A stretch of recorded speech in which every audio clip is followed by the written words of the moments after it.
Oh, yes, it is Anthony Rivera here with you, talking about all the news and happenings surrounding that team from Queens, the New York Mets. It's a Subway to Shea series preview as the New York Mets get set to host the San Diego Padres.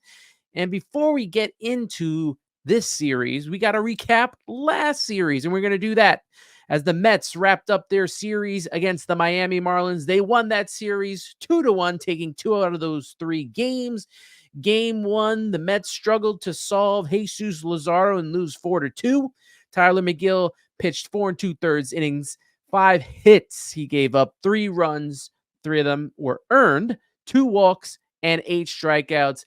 The Mets had a 2-run double by Mark Vientos, and that's all the offense they would get as they fall to the Marlins 4-2 in that game. Game 2, the Mets blasted Braxton Garrett and win 10-4. David Peterson, 5 innings, 8 hits, 4 runs, 2 walks, and 1 strikeout. We got home runs from Harrison Bader. We got a home run from Starling Marte.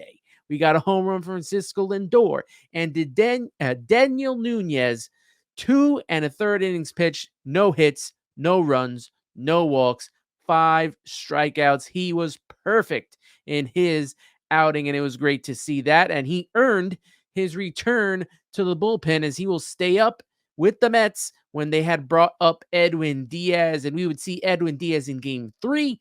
And that was a big game for the Mets. Luis Severino, 6 innings pitched, 7 hits, 1 run, 3 walks, and 2 strikeouts. Like I said, Edwin Diaz comes back, pitches a perfect 9th inning with a strikeout, and we got the big walk-off home run from J.D. Martinez in the 9th. Great to see from him.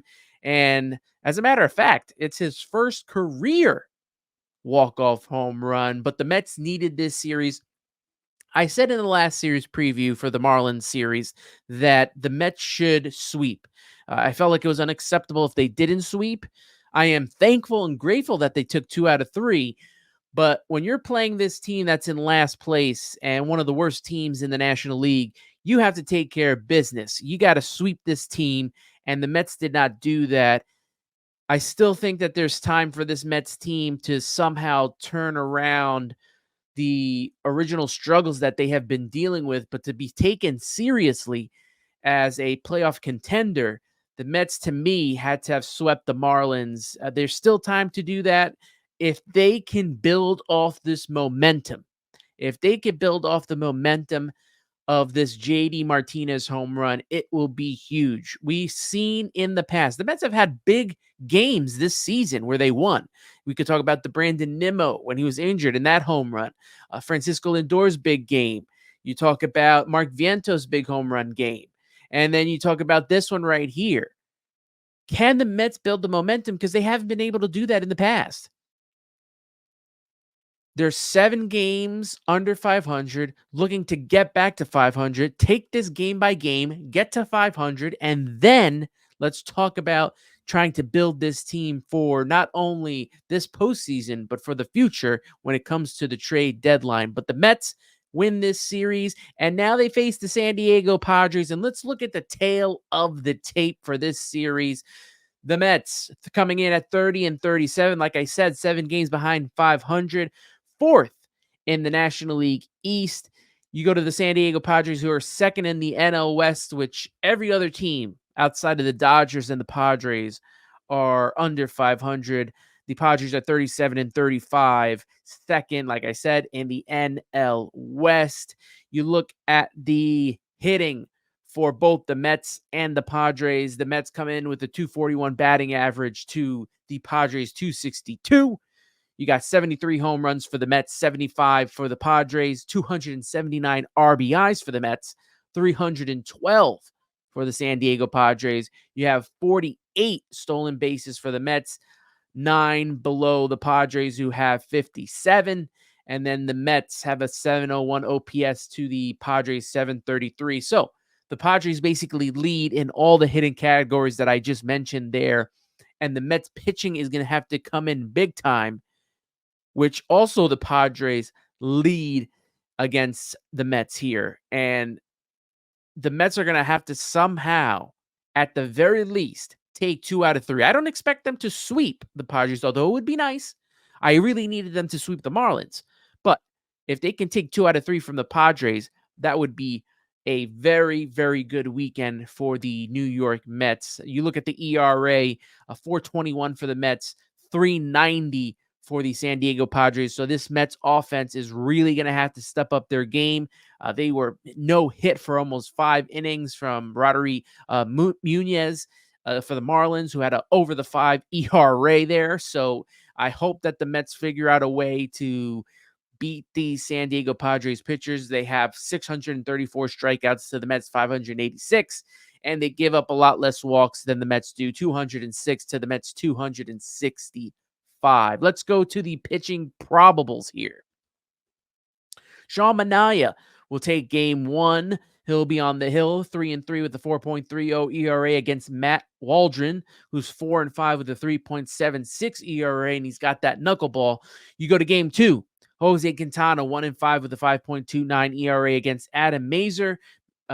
Second start of his major league career, 0-1 with a 9.00 ERA. And then you go to Sunday's game. Tyler McGill, 1-3 with a 3.51 ERA, going up against Dylan Cease, who's 6-5 with a 3.36 ERA. This is a tough one to pick of which game I'm looking forward to most, which pitching matchup here. But I am going to go with Tyler McGill against Dylan Cease on Sunday. I want to see how Tyler McGill bounces back. He had a better outing than the previous outing before his last one. So I want to see if he could build off of that and somehow, get to pitching more innings, because we need that from McGill. Going up against Dylan Cease, who the Padres traded for this offseason. It's going to be a tough battle for the Mets. You got a rookie and Adam Mazur, and the Mets always seem to struggle against rookies. And then you have Matt Waldron, who's a knuckleballer, could probably give the Mets fits. But we need a bounce back from Sean Manaea, who the last 2 outings have not been good. And the same goes for Jose Quintana. Neither of them got through, 4 innings at the London series, right? 3 2/3 from Manaea, 3 2/3 from Jose Quintana. They have to pitch. They have to pitch better, not only for themselves, not only for the Mets, but if we are going to be trading pieces away at the trade deadline, a guy like Jose Quintana, who's in his last year, is somebody you would like to trade. Sean Manaea has an option. I think it's a player option, and he may not be as tradable as Jose Quintana is, but you want them both to pitch well. You want them to turn it around. You're getting good pitching from Luis Severino, and you need this good pitching from Sean Manaea, as well as Jose Quintana, who's a de facto ace right now until Kodai Senga comes back. But you look at Tyler McGill, he's really the key for me, especially if the Mets are able to take one of the first 2 games. You're going to expect Tyler McGill to set the tone and kind of end this series on the right track and help the Mets win just the same way as Luis Severino did in game 3 of the series against the Marlins. So you look at those Mets, they have an opportunity here to take 2 out of 3, and you just hope that the starting pitching can hold its own against one of the better offenses in the major leagues with the San Diego Padres. Definitely better than the Mets offense. Let's look at the matchups to watch here. You got Jurickson Profar, 333 batting average, 1 home run, 3 RBIs, and a 1.031 OPS in 21 at-bats versus Sean Manaea. That's going to be a big at-bat to look out for, so watch that whole match during game 1. And then we go to game 3. Matchup here, Francisco Lindor versus Dylan Cease. Lindor, 286 batting average, 2 home runs, 3 RBIs, and a 1.429 OPS in only 7 at-bats. The Mets have not faced these pitchers, especially in game 1 and game 2. So there's not really much to go off of, and that's concerning because the Mets don't really do well with pitchers they haven't seen before. So if the Mets can figure out how to hit those pitchers in game 1 and game 2, then we can see maybe Francisco Lindor take off. But this is going to need a whole team effort. It's not just Lindor. You need to see Brandon Nimmo turn things around. You need to see Pete Alonso turn things around. They pretty much been missing over the last couple of weeks. So we really need these guys to turn it around if this team is going to be taken seriously. Now, you look at the San Diego player to watch, and I got two of them for you. Got a pitcher and a hitter. First up, Jackson Morrell has 3 doubles, 2 home runs, 4 RBIs, 5 runs, 1 walk, and a 375 batting average with a 1.15 OPS in his last 6 games. And when it comes to the pitching, Dylan C, 6 innings pitched, 8 hits, 1 earned run, 8 strikeouts, and 1 walk in his last start. So watch out for Dylan C as he tries to gain momentum in the series here with the New York Mets. New York Mets players to watch. Starling Marte, 6 for his last 14, 1 double, 1 home run, 3 RBIs, 3 runs, 2 walks, 429 batting average, and a 1.214 OPS. So be on the lookout for Starling Marte, at least at the plate. When you talk about pitchers, Daniel Nunez, 4 innings pitched, 2 hits, 1 earned run, 0 walks, and 5 Ks in his last 7 outings. He is going to be a huge part of this bullpen. I actually thought that with Edwin Diaz out, maybe it was time to give him an opportunity to close. He proven that he could pitch in big spots, and he's done that well. And with Adam Ottavino not being able to do that, with a guy like Drew Smith just coming back from injury, you had, the bullpen by committee with Sean Reed Foley and Jake Diekman, as well as Reed Garrett. And, Reed Garrett has been struggling as of late. Maybe it was time to give Daniel Nunez an opportunity. And, obviously with Edwin Diaz back, Edwin Diaz is officially the closer again, which is good.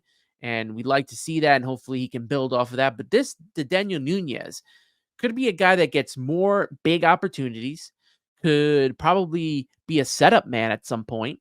And we'll see if that continues. They optioned to keep him up and send Danny Young down. And neither of them pitched bad. Danny Young pitched well as well. So I'm surprised that they didn't make a different type of move. I probably would have moved on from Adam Ottavino at this point because we know what he is. But the Daniel Nunez is my player to watch when it comes to the Mets pitching staff. And, this San Diego Padres is huge for the Mets. This series is huge for this Mets team, and they will need to show out. They got to win this series. They got to build momentum, and that's what we need to see from the Mets this weekend. And that's pretty much going to wrap it up here for the Subway to Shea series preview of the New York Mets and the San Diego Padres. Please make sure that you are following Subway to Shea on Instagram, X, and TikTok at Subway to Shea. You can follow me, Anthony Rivera, on X at AntRivera86, and subscribe to Subway to Shea on Apple Podcasts, Spotify, and if you're watching, it's on YouTube as well, so please subscribe there. But that wraps it up here for the series preview. Hope you enjoy this weekend series against the San Diego Padres. Let's go Mets. And starting now, you got to believe. So believe in these New York Mets.